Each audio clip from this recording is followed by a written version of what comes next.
Hello दोस्तों, welcome to ICM channel. सो आज से डिस्कस करने वाले हैं दो स्टॉक के बारे में। पहला आपको होने वाला है बजाज फिनसर्व और दूसरा आपका होगा नाइका। दोनों में एक कॉमन वाली ही बात है क्योंकि दोनों ही यहाँ पे कमजोरी है, दोनों में यहाँ पे लगातार ही गिरावट ही देखने को मिल रहा है। ठीक है, हाँ, एक रीज़न कुछ और है, दूसरा का कुछ और रीज़न है, लेकिन ऐसे तो गिरावट यहाँ पे दोनों पे ही है।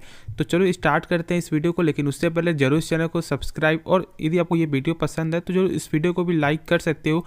तो पहले यहाँ पे डिस्कस करते हैं बजाज फिनसर्व के बारे में। अब देखो, मैं एक चीज़ आपको बता दूं कि बैंकिंग और यहाँ पे फाइनेंस का जो है ना, ये आज जो भी यहाँ पे नंबर है वो सही देखने को नहीं मिल रहा है, क्योंकि यहाँ पे यस बैंक का यदि आप चेक करोगे कल का, तो बहुत ही कम प्रॉफिट आपको देखने को मिला है। हाँ, एक चीज़ है कि यहाँ पे यस बैंक का लगातार यहाँ पे आपका एनपीए जो है वो यहाँ पे कम होते हुए दिखाई दे रहा है। अब यहाँ पे बजाज फिनसर्व और आपका बजाज फाइनेंस, कि बजाज फाइनेंस का भी एनपीए होता है, बहुत से लोगों के साथ यहाँ पे नहीं मालूम होगा। ये एनपीए क्या होता है? एनपीए यानी कि इसको हमसे क्या बोलते हैं, आपको नॉन परफॉर्मिंग एसेट, यानी कि ऐसे शॉर्ट में बोलोगे तो NPA equal to bad loan. जैसे कि मान लो बैंक ने किसी को लोन दिया, ठीक है, और यदि आपने 3 महीने तक एक भी किस्त यदि आप यहाँ पे नहीं करते हो तो बैंक को क्या लगेगा कि उनका पैसा मिलना बहुत ही कम चांस है। ठीक है, ऐसा हो सकता है शायद यहाँ पे आप लेकर कहीं आप जो है चल गए, ठीक है, उनका बहुत ही कम चांस आपका हो जाता है।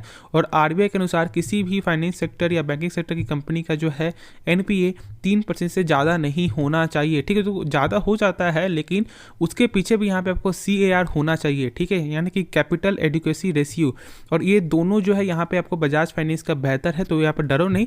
तो यहाँ पे एनपीए ये हो गया, यानी कि 3% से ज़्यादा नहीं होना चाहिए।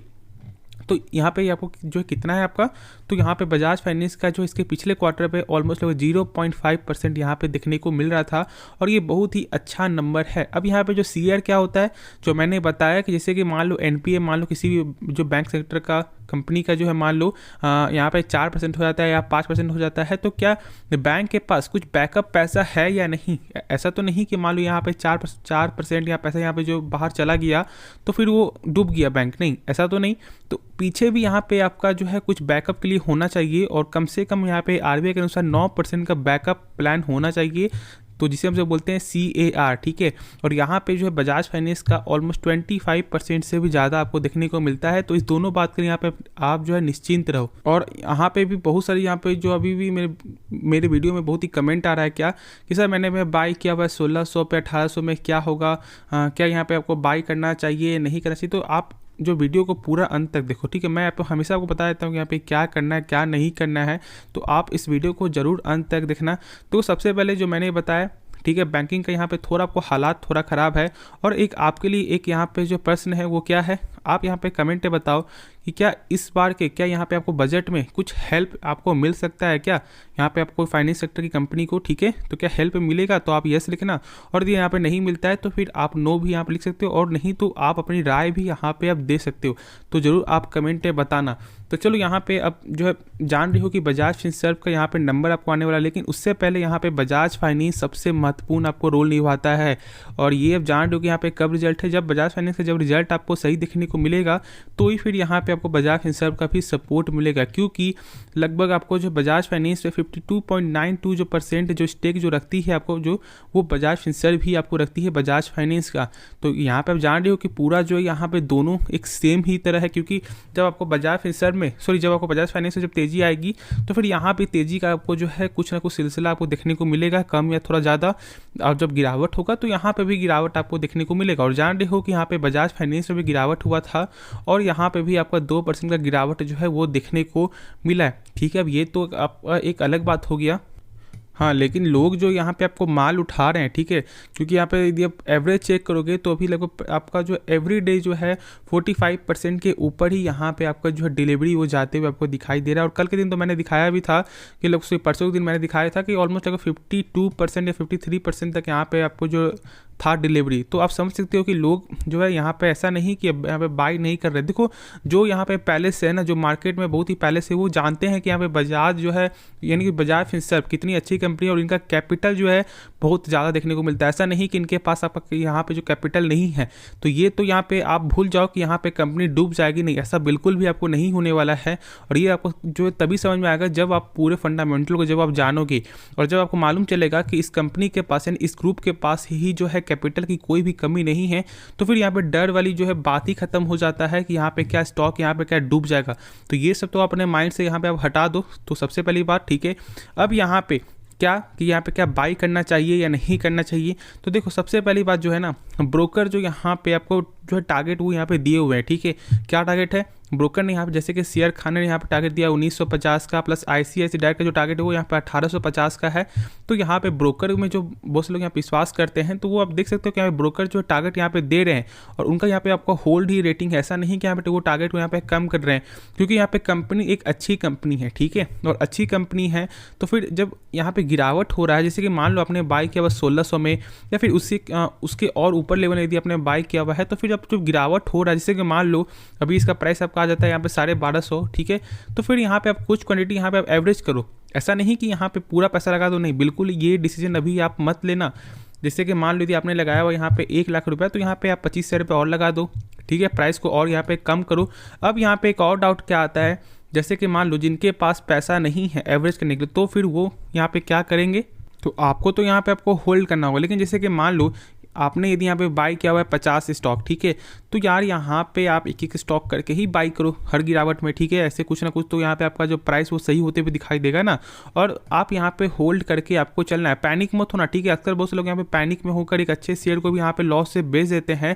और ये मैं आपको हमेशा इस वीडियो में, ऐसे तो मैंने बहुत सारे वीडियो मैंने आपको ये एग्जाम्पल दिया हुआ है, लेकिन फिर से यहाँ पे सुन लो जो लोग यहाँ पे नए हुए, जैसे कि जब आप एक छोटे पौधे को जब यहाँ पे लगाते हो ज़मीन पे, तो ऐसा नहीं होता कि यहाँ पे वो तुरंत ही आपको बड़ा हो जाएगा, नहीं, ठीक है। यदि आप खुद से यहाँ पे यदि आप जो गार्डनिंग करते हो, तो फिर ये आपको मालूम है कि आपको यहाँ पे केयर करना पड़ता है, ठीक है, हर चीज़ का यहाँ पे केयर करना पड़ता है। जैसे कि आपका यहाँ पे क्या सनलाइट तो ज़्यादा नहीं आ रहा है, क्या यहाँ पे ऐसा तो नहीं कर रहे कि यहाँ पे पानी जो यहाँ पे ज़्यादा आप दे देते हो, तो सारा चीज़ यहाँ पे चेक करना पड़ता है ना। तो फिर वो जब उसे आप अच्छे से जब आप केयर करोगे, पेशेंस रखोगे, तो फिर वो एक ना एक दिन वो आपको यहाँ पे रिजल्ट देगा।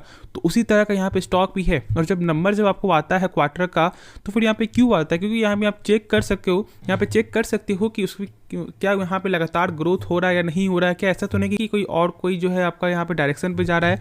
तो ये सब के लिए ही यहाँ पे नंबर आपको आता है। तो आप नंबर को यहाँ पे चेक करो, खुद यहाँ पे आपको समझ में आएगा कि यहाँ पे लगातार जो सेल्स में आपका जो इंक्रीजमेंट वो देखने को मिलता है, बजाज फिनसर्व में, फाइनेंस में, दोनों में। और यहाँ पे चेक भी कर सकते हो कि यहाँ पे क्वार्टर सब चेक करोगे आपका जो सितंबर के, तो फिर यहाँ पे Q2 से, तो यहाँ पे ईयर ऑन ईयर पे जो है 15% का ग्रोथ है, प्रॉफिट देखोगे 38% ग्रोथ है, और अर्निंग परसेंट में चेक करोगे तो लगभग 39% का यहाँ पे आपका ग्रोथ देखने को मिलता है। तो फिर डर वाली बात ही क्यों है, मार्जिन में तो यहाँ पे लगातार आपका जो इंक्रीजमेंट है। तो अब और किसी की बात में आप मत सुनो। देखो यहाँ पे आपको क्या करना है ना, यदि आप सुनना भी है तो 10 लोगों की बात सुनो, लेकिन करो अपनी मन की, ठीक है। आपको क्या लगता है कि ऐसा तो नहीं कि हाँ यहाँ पे स्टॉक कुछ हो सकता है, तो खुद से एक बार सोच लो, जिससे यहाँ पे आपको ये डाउट ना रहे कि हाँ यहाँ पे मैंने गलती कर दी, यहाँ पे जो ऐसा मैंने यहाँ पे जो सोचा था ये ऐसा कुछ मैंने यहाँ पे कर लेता, तो फिर यहाँ पे आपको अच्छा खासा प्रॉफिट हो जाता, ठीक है। तो ये गलती आप मत करो, खुद से एक बार इसके बारे में जान लो, समझ लो, उसके बाद भी आप डिसीजन ले सकते हो। लेकिन आप जो 10 लोगों की बात सुनो, जिससे क्या होगा कि आपको 10 तरह का आपको बात भी आपको समझ में आएगा, 10 तरह का यहाँ पे आपको नॉलेज भी गेन होगा। तो उस हिसाब से यहाँ पे आप फॉलो कर सकते हो। तो अब तो यहाँ पे डाउट यहाँ पे क्लियर हो गया है, क्या करना है क्या नहीं करना है, बस पेशेंस रखना है। और बस यहाँ पे आपका जो है आपका बजाज फाइनेंस का जो नंबर आएगा, उसके बाद ही आपको एक अच्छा खासा जो है यहाँ पे पूरा जो डाउट यहाँ पे क्लियर हो जाएगा कि यहाँ पे कैसा क्या गेन हो सकता है, या फिर यहाँ पे और गिरावट भी देखने को मिल सकता है। तो चलो नेक्स्ट स्टॉक के बारे में डिस्कस करते हैं। तो देखो यहाँ पे आपको जब यहाँ पे डिस्कस करते हैं नाइका के बारे में, तो नाइका में यहाँ पे एक ही बात क्या आता है कि क्या ये स्टॉक क्या बहुत ज़्यादा आपको नीचे चला जाएगा, क्या फिर यहाँ पे आपको अपसाइड का क्या यहाँ पे मूव कभी देखने को मिल सकता है।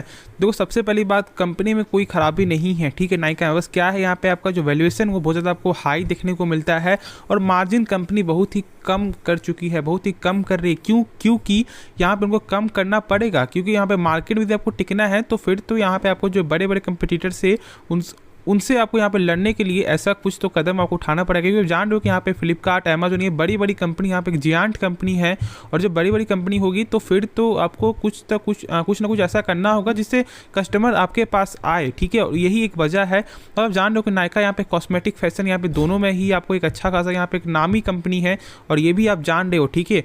अब यहाँ पे जब बात आपको आता है कि नाइका में क्या यहाँ पे कभी गेन हो सकता है, तो देखो सबसे पहले मैं एक चीज़ बता दूँ, अभी यहाँ पे बाई मत करना, ठीक है। अभी बाई करने की जरूरत नहीं नहीं, और मैंने लगभग आपको 170 से 150 मैंने कहा था कि यहाँ पे आप बाई मत करो। बहुत से लोग यहाँ पे ऐसा बोल रहे थे कि नहीं यहाँ पे 150 से यहाँ पे अप जाएगा, और आज आप देख सकते हो कि कुछ ना कुछ बहाने से यहाँ पे लगातार ही कमजोर होते हुए दिखाई दे रहा है। क्योंकि देखो यहाँ पे क्या था ना कि आपको लॉक इन पीरियड जब आपको खुला था उसके पहले आपको 67 शेयर का यहाँ पे आपका लॉक था, और जैसे ही खुला उसी तरह से यहाँ पे आपका जो है पूरा गेम ही पलट गया।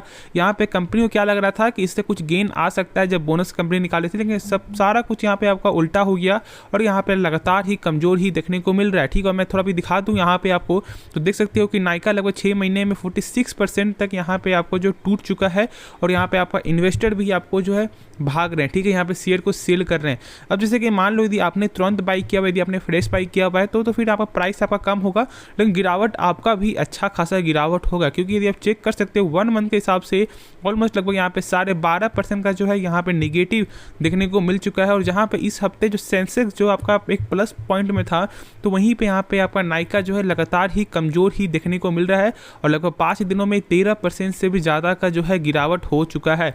तो अब खुद आपको समझ में आ रहा है कि यहाँ पे कितना ज़्यादा यहाँ पे कमजोरी है, और इसलिए मैंने यहाँ पे बाई का सलाह आपको नहीं दिया हुआ है। तो ये बात आपको समझना है। अब यहाँ पे जब डिस्कस यहाँ पे एक डाउट आता होगा कि जब कंपनी अच्छी है तो फिर आप बाय करने का यहाँ पर सलाह क्यों नहीं दे रहे। क्योंकि देखो कोई भी स्टॉक जब गिरता है ना तो उसे गिरने दो, जहाँ तक गिरे वहाँ तक गिरने दो, उसके बाद जब यहाँ पे गेन होना जब स्टार्ट होगा ना उसके बाद हम सब बाई करेंगे। तो अभी यहाँ पे जितना गिर रहा है उतना गिरने दो, ठीक है। क्योंकि अभी देखोगे वैल्यूएशन तो 790 का पी है। आप सोच सकते हो कि यहाँ पे तो प्राइस ज़्यादा तो एक तरह से यहाँ पे 790 का पी है। ऐसे तो यहाँ पे अभी तक आपको जो कन्वर्ट नहीं हुआ है, लेकिन यहाँ पे आपका हाई ही देखने को आपको मिल रहा है। और मार्केट कैप देखोगे तो 36,000 करोड़ का मार्केट कैप हो चुका है। जहाँ पे मार्केट कैप इतना ज़्यादा था ऑलमोस्ट लगभग 60,000 करोड़ 50,000 करोड़, वो अब घटकर मात्र 36,000 करोड़ का ही आपको देखने को मिल रहा है।